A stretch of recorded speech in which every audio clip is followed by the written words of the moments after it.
Blood Saints. Initially, when operations were situated in a neglected old church, Lawrence had more or less shared office with everyone else. It had admittedly never bothered him. Hearing Seamus' unconscious pondering sighs, the drumming taps Luna would start up when she was bored, the low but basal voices of the prospector's reliefs. That was all a long time ago, but it felt very near, even though he knew those times and all the impressions with it were gone. His new office was as silent as the grave. He had been quick to install a grand standing clock, producing loud ticks and tocks. It did suppress the deafening silence and produced some natural peace for him to work in.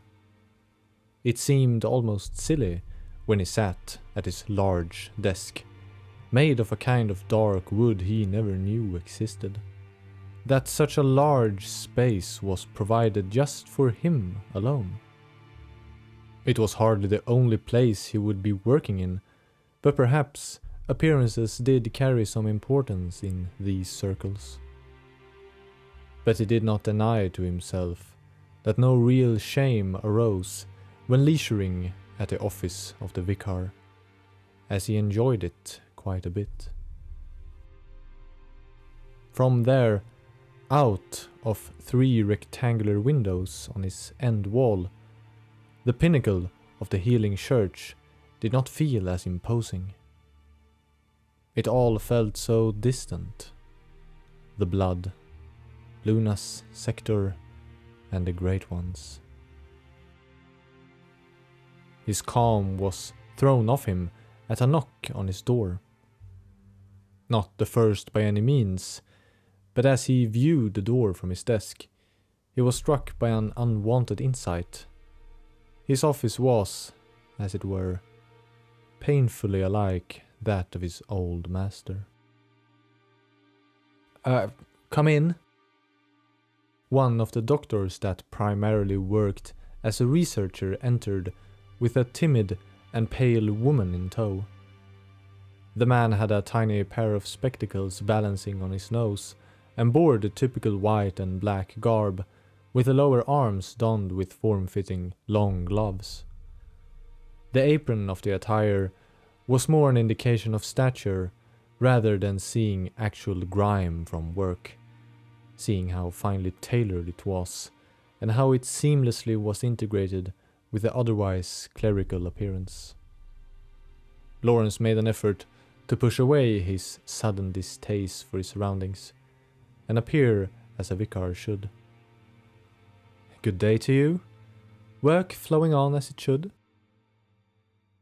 The man emitted an uneasy manly rumble as he ushered in the hesitant woman, who, despite looking the part of a proper lady, had likely just entered adult womanhood. Good day, Vicar Lawrence. I hope I do not interrupt anything. Lawrence reached forward with his hand to motion for him to enter. I have here with me a fascinating discovery concerning the blood development. Please sit down. My curiosity is piqued. The doctor briskly fell down in a chair before the desk. The girl was hesitant for a few moments, looking uncomfortable. She would react with near shame when Lawrence reached out a hand and nodded for her to sit down, to which she hastily did so, giving him the impression she only knew how to act if commanded to. Would you tell me your name, miss? She avoided his gaze, looking concerned and nervous at having to speak. The doctor rolled his eyes. Well, you see, the young lass here has undergone some different treatment to isolate what we believe could cause symptoms. I have the report here if you'd like. He placed a paper from a folder he was carrying on the desk. But today we made a unique discovery. When we started, we noticed that the quality of the blood in her own body was different from the previous examination. It has simply changed. Lawrence retained his expressionless face, even though thoroughly thrilled. He quickly shot the girl a look, who only displayed embarrassment from what the doctor perceived as a breakthrough, likely not knowing the ins and outs of their conversation. He peered at the paper before him, only to confirm what he anticipated. They had come from the department that currently looked into the matter of the growing suspicion that downright vile qualities were inherent to the old blood. It made him all the more curious about the exact nature of the girl's involvement. Changed? Oh yes, it has adapted to the host's blood. Not entirely, of course, but it has permanently changed her own blood type. It is simply different. He inspected the girl from his chair, and quite. Nothing significant to remark. My, that is quite significant. So the old blood courses her veins. We scarcely believed it once we saw it, although we still need to confirm it. But we concluded that it could be entirely possible to perhaps refine the process and develop a new type. One that is equally potent, but lacks the side effects. I see. And she knows of our predicament, he said in a slight manner of accusation. He had begun wondering why she had been brought in the first place, considering the topic to be a rather sensitive one. He could only surmise she was in some capacity aware of something best unsaid. The doctor looked to blush slightly. Oh, no, not enough, but it is no secret. Every treatment carries the potentiality of side effects, no? No, that's true. But is it not also our responsibility to explain the nature of said side effects? As of now, we don't know them. The girl retained her nervous stare down to the floor. But it is fine. This could deepen our understanding. It might even provide insight into how the strange qualities work. Now that we can produce blood that is similar, we can begin proper inquiry of comparison. That's right, Vicar. Exactly what we speculated. Additionally, down the road, that is, we might see new effects being cultivated. But we need more time and equipment to know more. Lawrence nodded, almost too eagerly for his own awareness. This is good. Very much so. Perhaps you would consider... well, we need more subjects, so to speak. In all the excitement that had been implied, he had forgotten about the furtive girl sitting just near him. The reminder must have almost been visible on his face. He turned his head to find her still in the same forlorn position. He felt ashamed at how easily he had forgotten about her just sitting there, whilst talking about grander plans. Although the blood administration did not leave any marks, he could picture the marks they would have left, so frail from every needle. He stood up and went to her. She grew stiff at his proximity. Thank you for bringing this to my attention.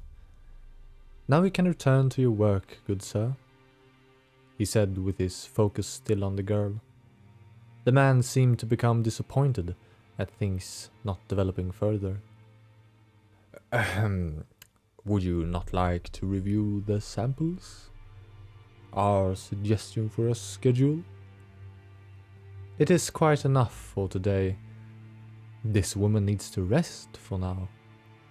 Of course, but Master Lawrence, I suspect that a head doctor would prefer to have her available during the experiments. Vicar, my good sir, Lawrence brusquely corrected. And you will simply have to make do without her for now. If the head doctor dislikes my decision, he will have to come here himself, or to bother Lady Maria. But I suspect her answer will be just the same. The man arose from the chair and mumbled a "certainly" as he walked to the door and was gone. Would you like anything? I'd recommend a special tea. It is rather effective for those who have been exposed to these major treatments. Even though the blood can be rather rapturous, with such frequency, it does become exceedingly tiresome.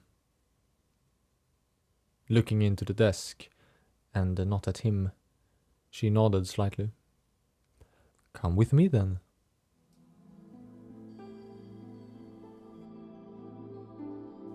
They relocated to a lounge area on the bottom floor, on a long sofa and 2 armchairs, with a table in the middle, where he sent someone after the tea. Her guarded exterior seemed to have softened a bit. As they sat, Lawrence allowed the silence to continue, watching how she admired the view around her. The first hint of a person within that little and frail shell of a woman. The research hall was quite a sight after all, as it was literally the center for their operation.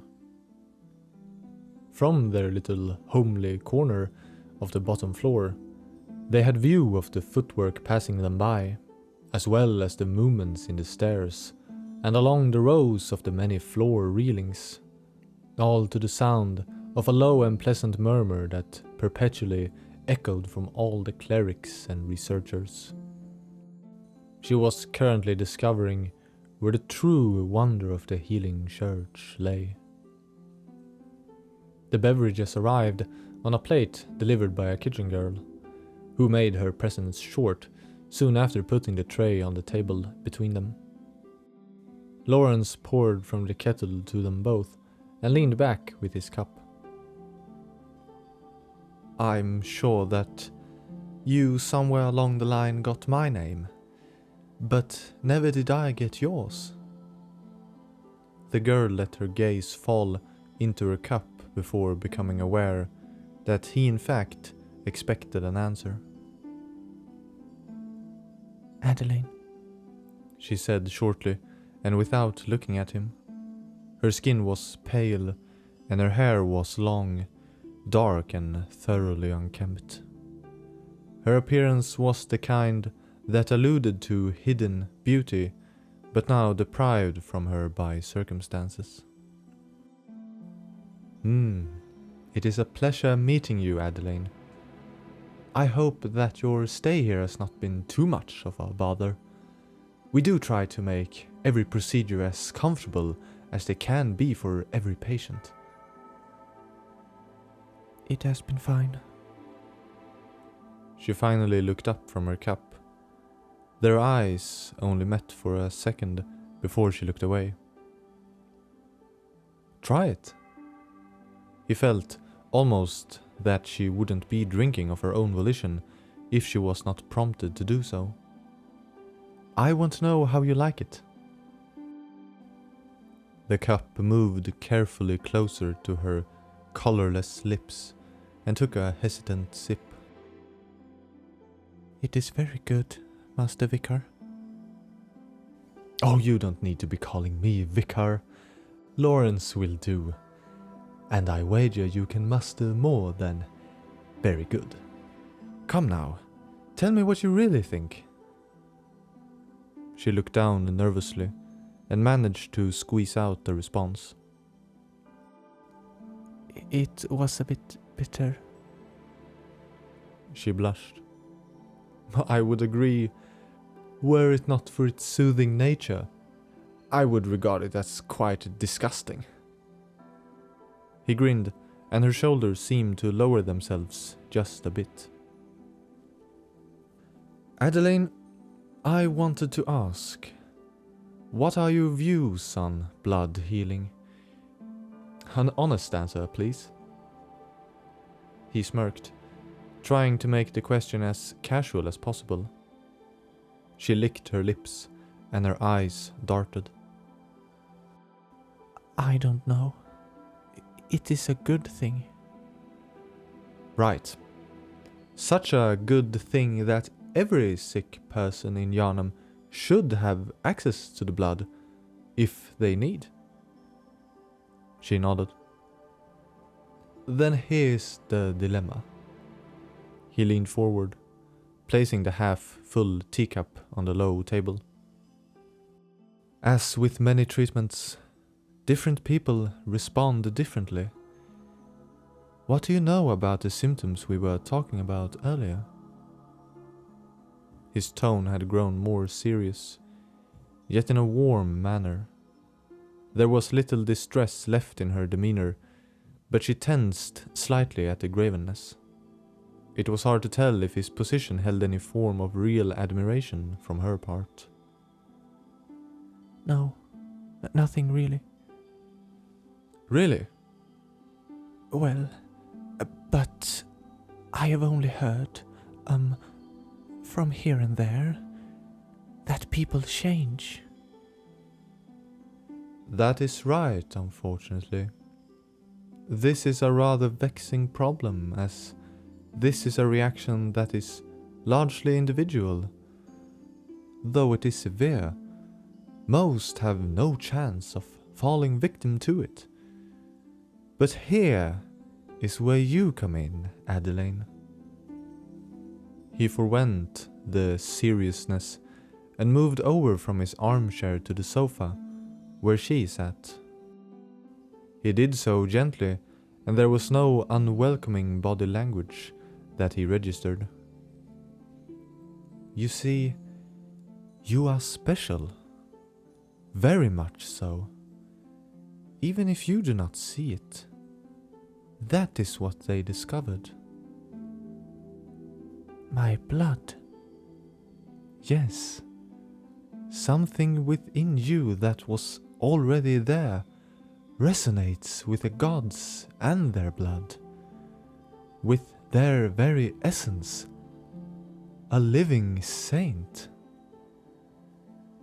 She hid her profusely blushing face behind whatever protection her little teacup afforded. I'm quite serious, he chuckled. With your help, the church might find a way to cure this strange ailment. To develop an alternate blood type that all can receive. Do you now understand your importance? But a saint? I think the title is very proper. Your blood carrying divine capabilities, that of the gods, divine power, placed within a human, within you.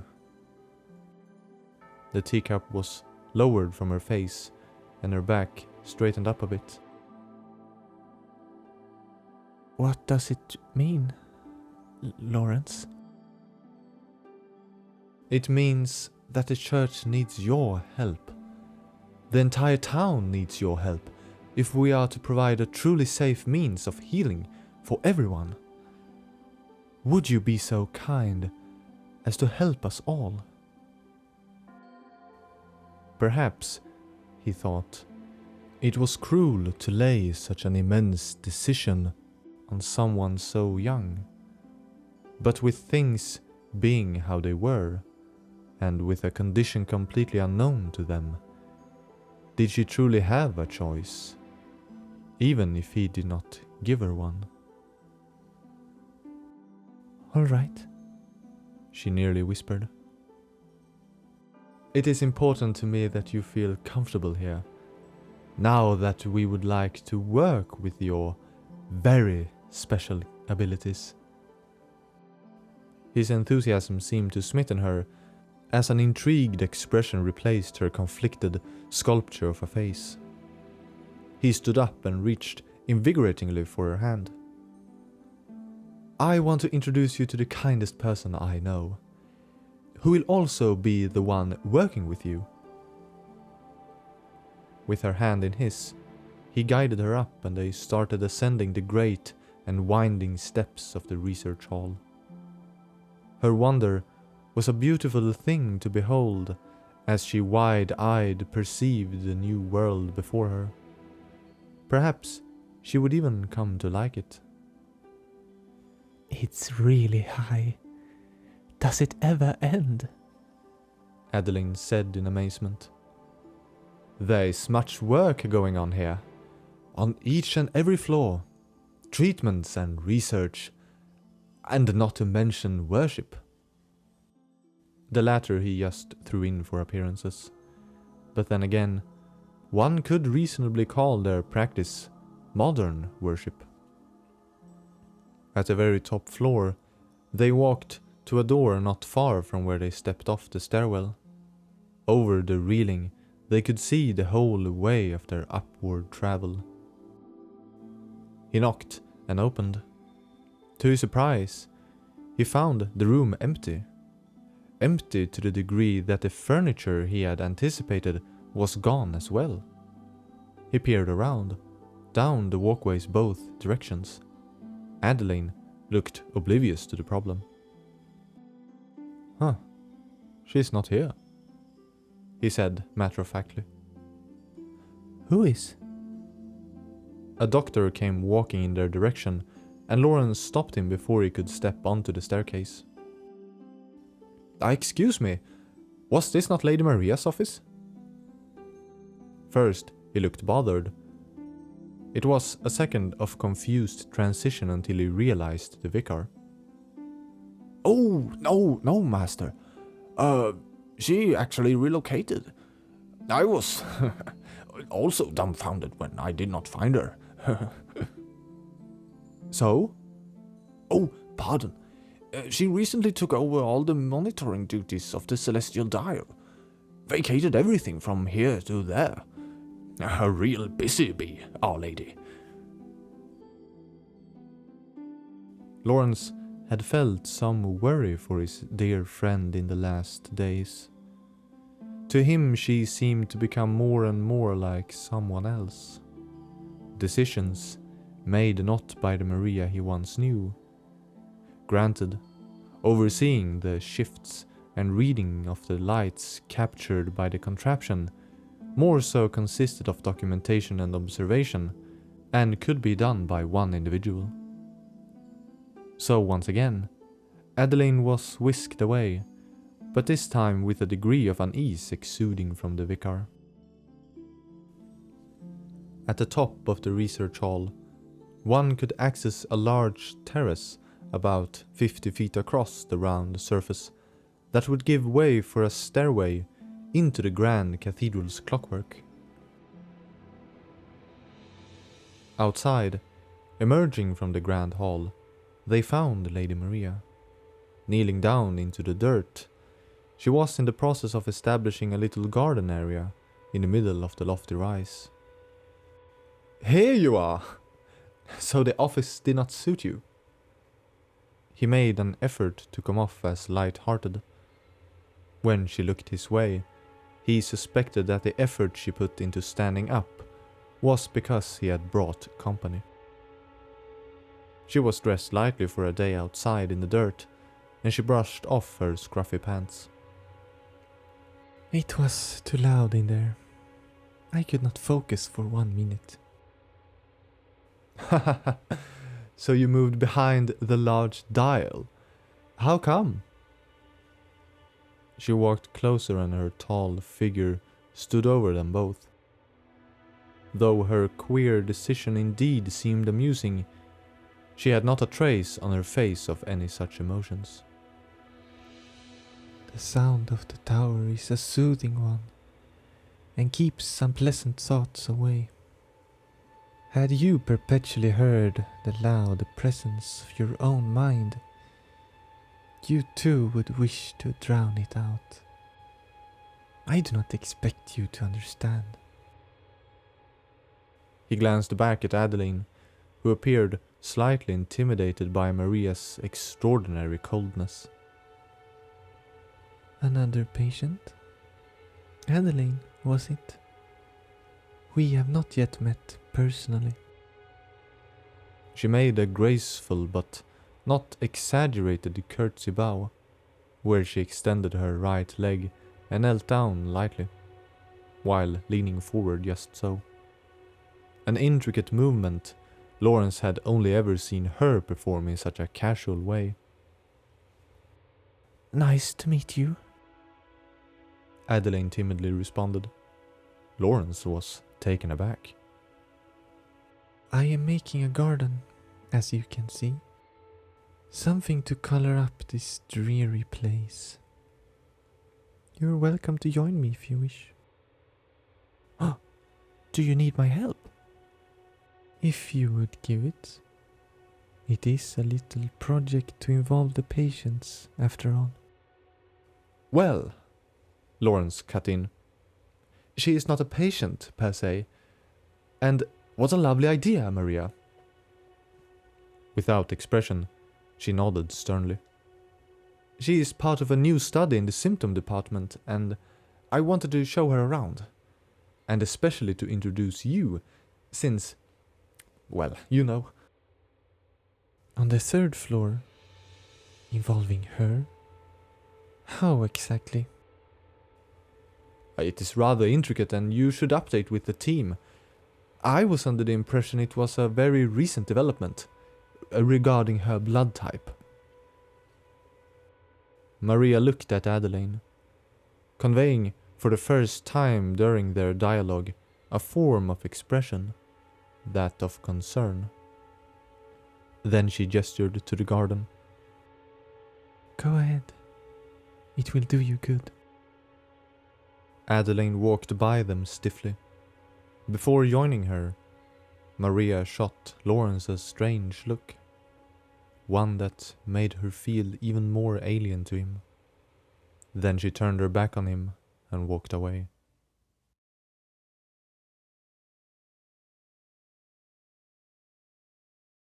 From a comfy office chair with soft coverage, she was forced to endure the aching head and obscurity of the mind. Pain slowly subsided in the head, and Maria finally opened her eyes. Her head leaned back on the back seat, staring straight up into the ceiling. It was barely visible in the dark room where she waited.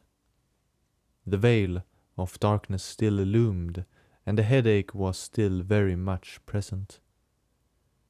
During the days, she needed the patients to see her and depend on her.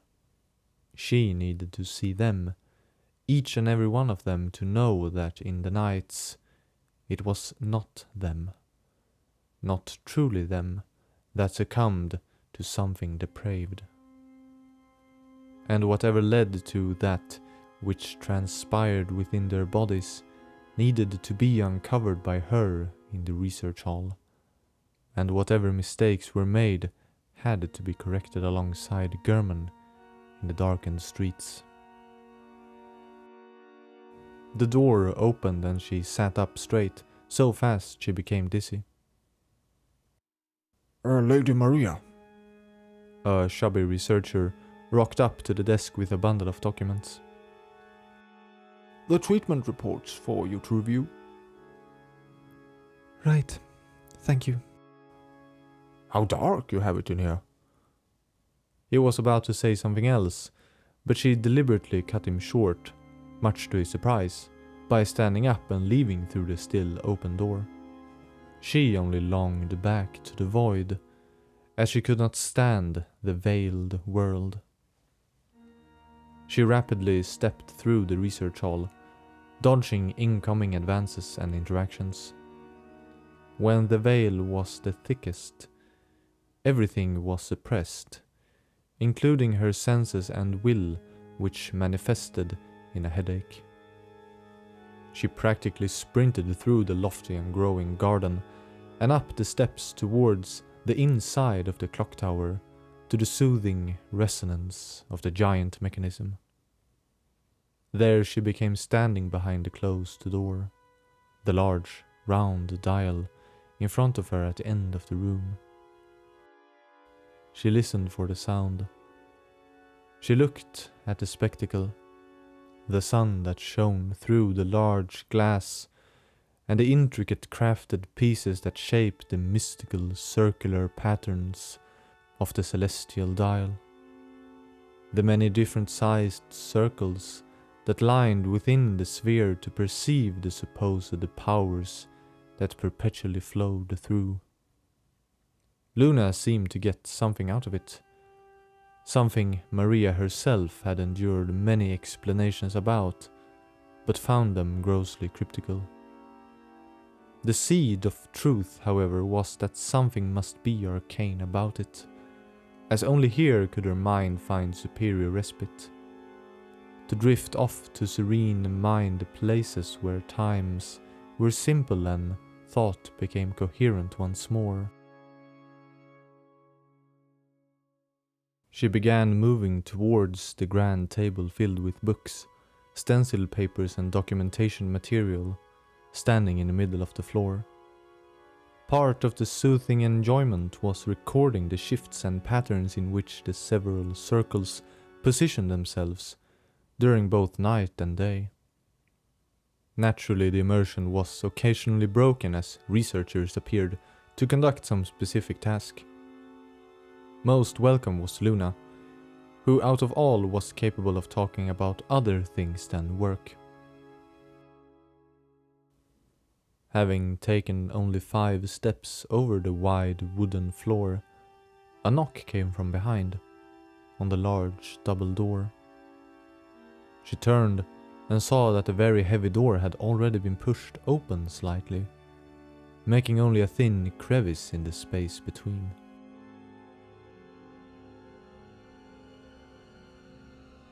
Out from the opening emerged a terrifying head, already with its sight locked on her. Bluish in color, sad, sunken black eyes, and a bald, shining head. The mouth formed the lipless grin of a skull. The face looked like that of an old man, a decayed one. They remained still for a moment, her petrified with fear, the figure in expressionless and contorted inquisitiveness. More of its body began to reveal itself as it slowly stepped inside and through the door, broad-shouldered with a bare, emaciated torso of the same bluish hue. A hand slipped up along the door and pushed it open further with a sounding creak. The whole figure came into view to reveal it completely naked and starved. The ribs were all too visible through the skin. Maria stood petrified, papers clutched to her chest and wanting nothing more than to physically flee the sight, but was unable to do so. On its sunken belly, still attached from birth, the umbilical cord extended out and dragged over the floor behind it. Lady Maria. She blinked, and the apparition was gone. Adelaine now stood in its place. I am not bothering, am I? Unbeknownst to the true reasons of Maria's stiffness, she was quick to lay the blame on herself.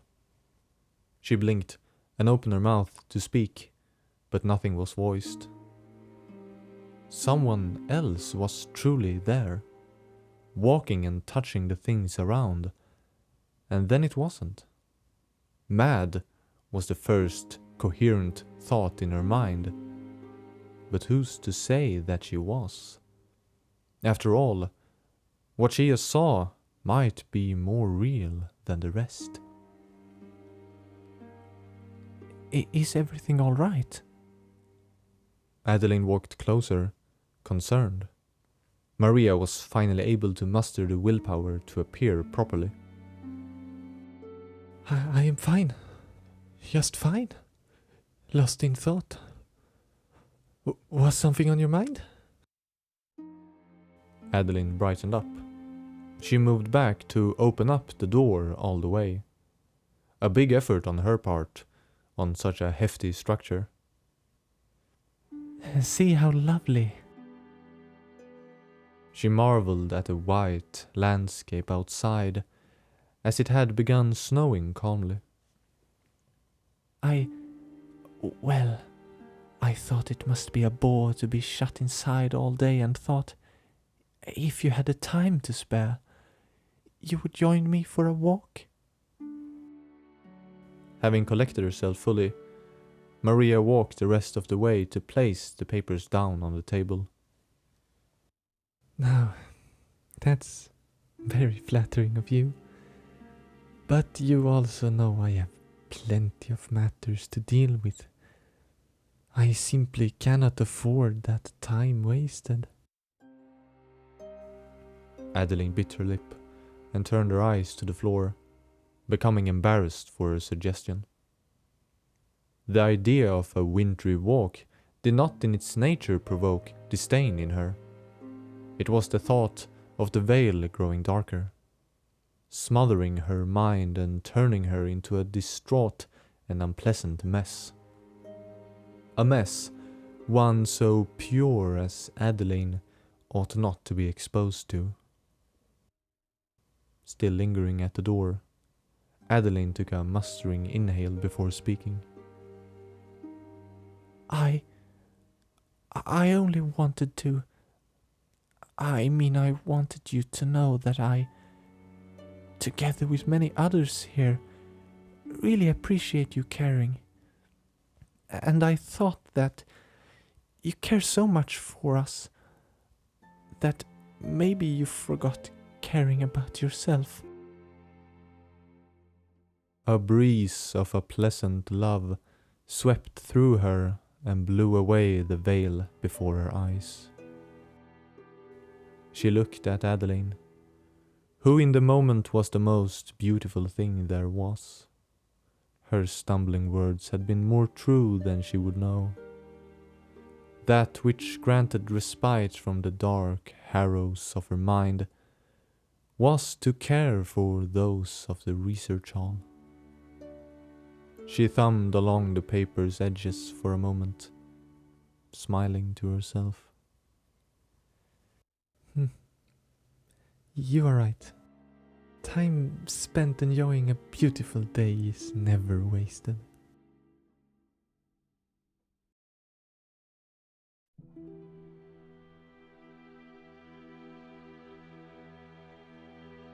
Donned in their warm, comfortable outerwear, the two left the grand gate of the cathedral and were faced with a vista of the cathedral ward, Yarnham's new district where anyone who was anyone could be found.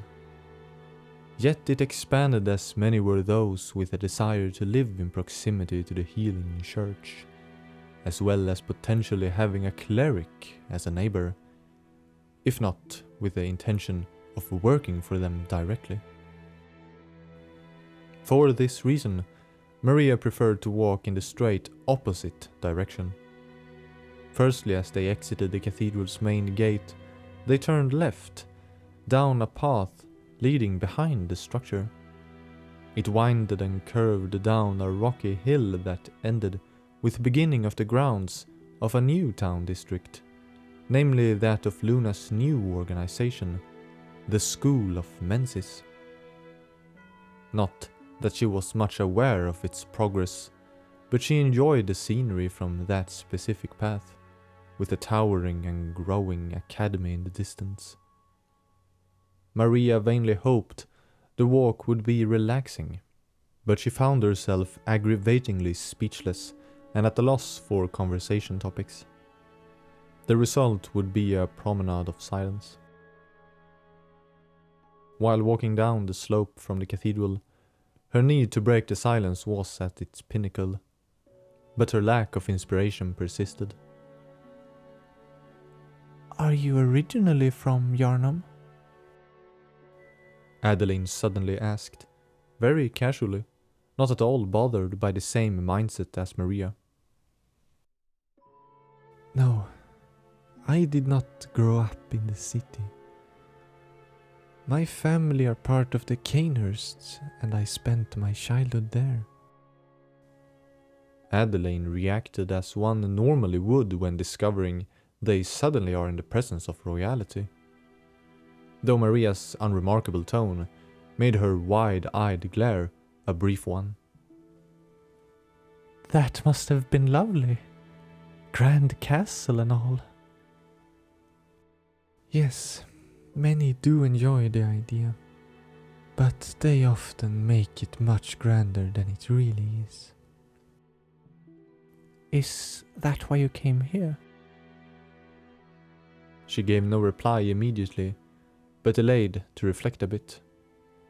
The question conjured thoughts of home, of what she had left behind. Many things had indeed been lost along the way to here, things that she would have liked to keep hold of. I don't remember. Much has changed and it was a long time ago. I never considered Canehurst to be my home. Then, where is home? Let's talk about something else, if you don't mind. It turned out to be a gloomy topic. Oh, all right. I did not mean to. It is nothing. How does your new position suit you? By now Maria had gotten to know that Adeline was by nature very insecure. Even when she talked of others, she somehow managed to sound disappointed in herself. So when Maria noted one of these manifestations of behavior, she would quickly urge her onward, to spare them both of uncomfort. Yes, you mean sainthood. She giggled and shined up. Everybody's very kind, and I do love it in the cathedral. Do you have any notions about how the work is going? She shook her head obliviously. No, not really. They don't tell me much about it, but they seem excited for the results. I am glad. The transfusions are not too bothersome, are they? No, I've gotten used to the needles, and it's not like I have to do them every day. Besides, the clerics are so sweet and always tell me how important I am, especially the vicar. Had it been anybody else saying that, Maria would have told them what the darkest parts of her mind thought of the vicar of the healing church. But seeing Adeline so dreamily happy, she refrained from voicing them. Well, don't do anything you're not comfortable doing, despite who is telling you. I know, Lady Maria. The first thing I would do if I grew uncomfortable is come to you. You always know what to say. She could not understand precisely what it was she did so well in order for someone as good-hearted as Adeline to think like that. But all the same, it was nice that someone was listening to her advice.